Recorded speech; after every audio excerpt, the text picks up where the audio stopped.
এটা হচ্ছে সৌদি আরবের অন্যতম একটা অন্যতম একটা জায়গা। এটা জায়গার নামটা হচ্ছে তাবুক শহর। তাবুক, এখানে তাবুক নামেই পরিচিত। শহর হচ্ছে তাবুক শহর। মোটামুটি ভালোই, ভালো একটা জায়গা। এখানে দেখেন বাড়িগুলো সুন্দর, সেম সেম তিনতলা। তিনতলার উপরে বাড়ি বলতে নেই, তিনতলাই বেশি। অফিস আদালত হয়তো চারতলা বা পাঁচতলা, এর বেশি হবে না।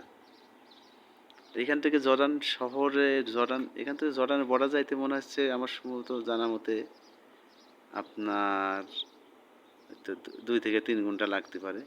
এখান থেকে যাইতে 3-4 ঘন্টা লাগতে পারে। সোজাই জর্ডান শহর আর কি। দেখা যাচ্ছে এখান থেকে জর্ডান শহর ফিরাই। এই যে মরুভূমি দূর থেকে দেখা যায় না। এদিকে বেশিরভাগই পাহাড়, পাহাড় এলাকা। এদিকে পাহাড় নেই, শহরের পাশেই আশপাশ দিয়েই পাহাড়। দেখেন সুন্দর, সুন্দর জায়গা একটা।